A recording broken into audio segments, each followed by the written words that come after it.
America over English. Real Ethiopian, me no British, go tell them. Grrrma wheat, etegremenen. Hamarina kwanka fidel teach my children. Them teach me English, Amharic is my preference. When my heights and my black my reverence. About touching no, best man, ye me nor. See me, ye can desmen gish teeth in talk. Prepare the best man, ye in the onech in the ube me dear. Tihun ye let in jara chinin. Satin zare. Kai mok is set, it's hot. Lion voice, one voice, and the lion voice. Time for the lion and the lioness voices to be heard. Log in and don't log off. Lion voice, Queasy, one. Lion voice, I hit. The fittest of the fittest shall survive. My people, open your eyes. Wake up. Blessed love, this is Queen Omega representing for all lions and lionesses. With the lion's voice, we come to tell our story. Rastafari, live it. Hey, the lion's voice, Rastafari. So, me now starting to take it now like in my personal thing now, say, this is how every Rasta youth supposed to really operate.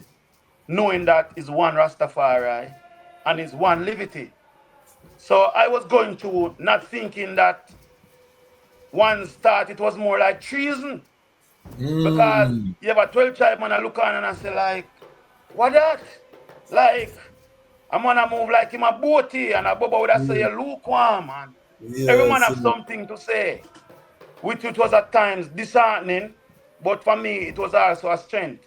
Because when we read of the majesty and say that unity is the greatest weapon and all these things, it give me a vibe to really shut down in that fullness and just add on myself same way and function with the mansion same way because it's my personal decision. The year is 1892, and the land of Ethiopia has been experiencing 4 years of terrible famine and drought. They call it the Kikuken, or the evil days. At least 1/3 of the human population and 90% of the cattle have died. The hyenas have feasted on so many carcasses that they have become overweight and barely able to move. Just when the people could take no more of the evil days, a woman named Wasiro Yeshimabet is giving birth in a place called Ergersa Gora. This is her 9th attempt to bring forth new life. Her previous 8 attempts only resulted in death. Will this child live? Thankfully, a healthy baby boy is born. His first cries are drowned by thunder and lightning flashes across the night sky. The heavens open up and torrential rain starts to fall. Ethiopia's drought is over, and the baby boy is given the name Tafari, meaning one to be feared or respected.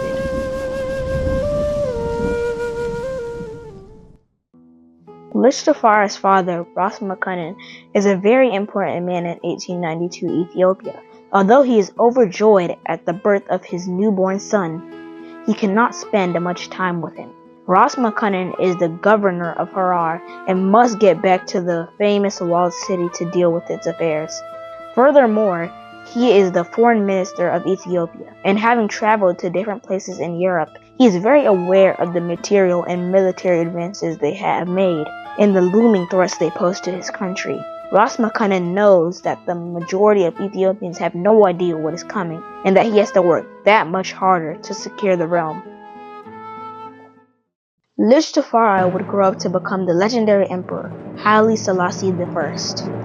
To understand his journey, we must first understand the Ethiopia that he was inheriting and what it was like when he was born in 1892.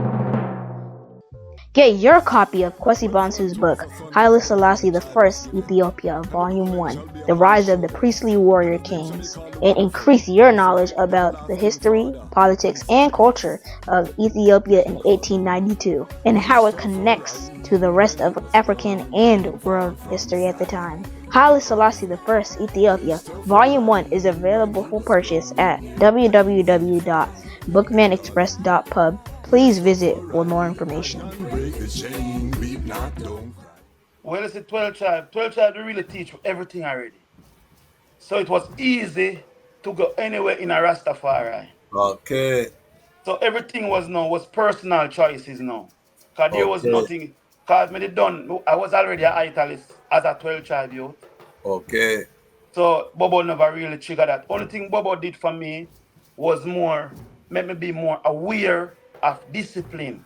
Okay. Like fully aware now. Like your aim is to be a priest. So you Yes. find out, so now your livity now have a match with wanting to be a priest. Ah. So that was my fullness. I wanted to be a priest, but I am a Joseph. We never born in the month of June, which is a Levi. Kind of 12 Okay. tribe, a Levi is a priest. Yes. From the Yes. Moses church, same way and the Yeah, Aaron and the man. Yeah, man. fullness. Yeah, man. You know? So Bobo Shanti, I just wanted to really balance myself in terms of discipline. And, born and raised in 12 tribe of Israel, I saw a lot of discipline. And just as the extreme of discipline was good, the extreme of indiscipline was also there Yes. as well. So it's Yes. like as a youth, me I tell myself, say, the extreme of indiscipline, I wouldn't want to really be in that category there.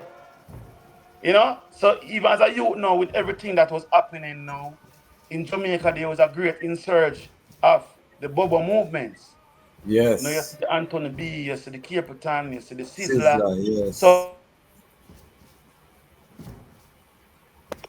you find out, say, in a Jamaica in general, Bobo was like the order of the day then. And Yes. even being an artist, it's like Bobo was a good vibes. Everything was, the vibes was good.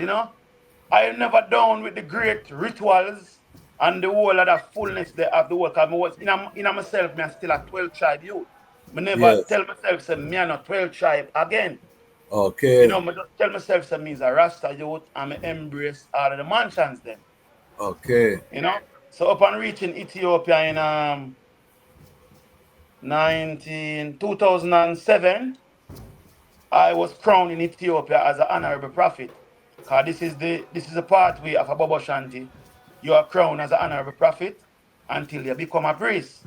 Pardon. Okay. So Ayman was officially crowned in Ethiopia as an honorable prophet. And And that was there's by a lot of Priest Paul. That was by Honorable Priest Paul. by the honorable priest Paul, which is now known as honorable priest Bariso Babu, Okay. and also the honorable priest Isaiah.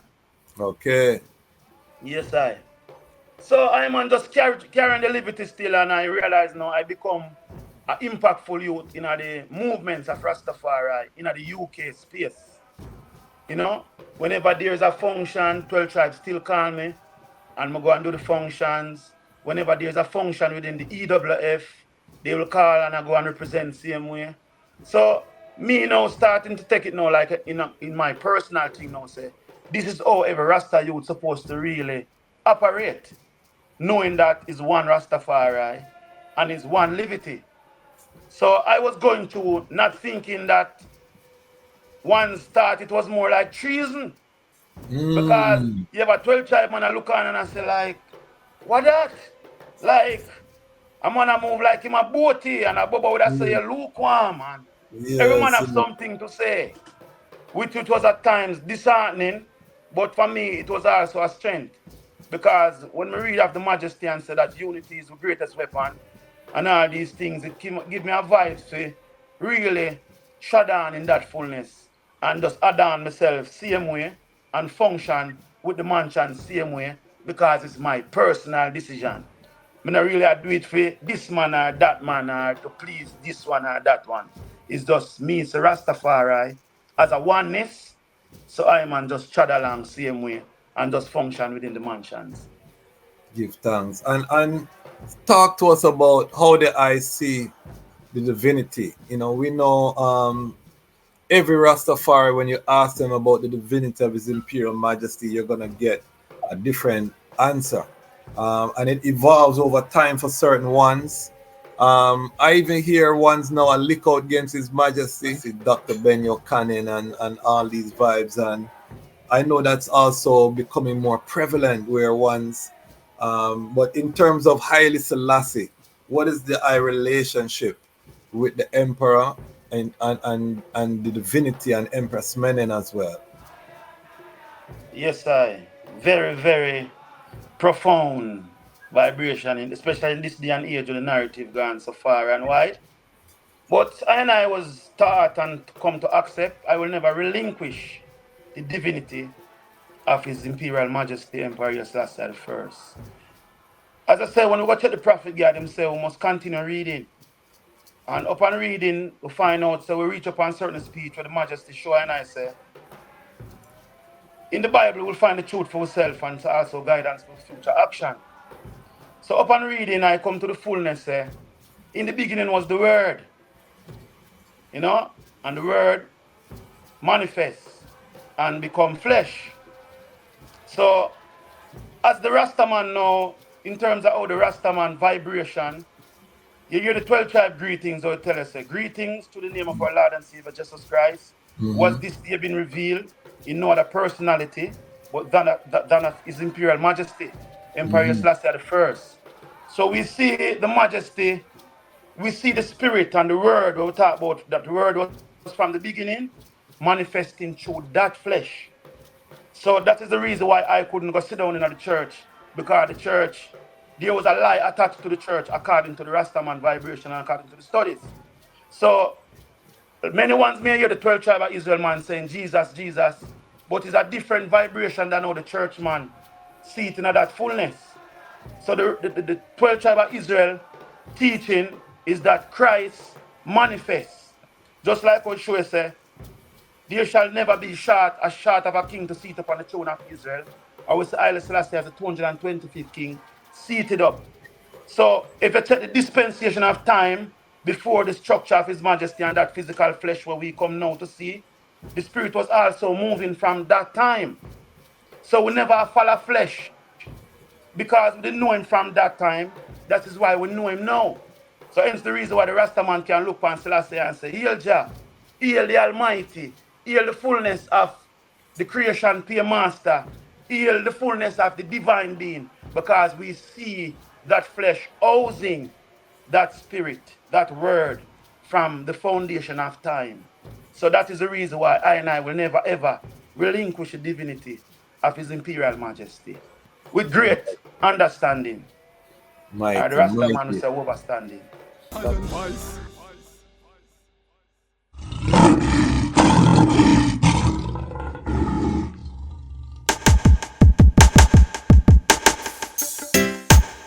Well, great is the Almighty, and greatly to be praised in the city of Haile Selassie the First, the mountain of His holiness. Yeah, from Cape to Cairo, from Timbuktu to the Nile, the whole entire continent. Beautiful for situation, the joy of the whole earth is Mount Zion, from Accra to Addis Ababa. Yes, it's a beautiful continent, better control, Mama Africa. Very beautiful. From Cape to Cairo, from Timbuktu to the Nile, I smile for Mama Africa. I hear you call Mama Africa. Been so long since I see Mama. Father of Africa set the law. The lion come and dismantle Babylon flaw. We gonna use solar energy, use sanitation to build the ecology. We utilizing green technology. We hailing Haile Selassie first without apology. And then we build the youths them economy. We dismantle Babylon monopoly. We teach the youths them how to live properly. Tell them make sure them got the title for them property. Yes, this beautiful continent, better control, Mama Africa. From Cape to Cairo, from Timbuktu to the Nile, I smile for Mama Africa. I love you, Mama. Your heart never harden. I wanna turn all your slums into garden. I wanna stop all of your youths from starving. I wanna stop all of your tribes from warring. So much to say, so many feelings. We both been hurt, we both need healing. Since the League of Nations you've been appealing. You stand up against them backdoor dealing. I hear you call Mama Africa. Been so long since I see Mama. Father of Africa set the law. The The lion come and dismantle Babylon flaw. Then I hear you call Mama Africa. Been so long in America. Father of Africa set the law. The lion come and dismantle Babylon flaw. So be still, all enemies of Jah. Know that he is the King of Kings and Lord of Lords, the Lion Conqueror. And it was said of Ethiopia, the highest himself shall establish her. His Majesty was born there. And I know that I love you so. There's no place that I'd rather go. Tired of walking through slush and snow. Repatriation, that's a must I know. Yes, into this beautiful continent.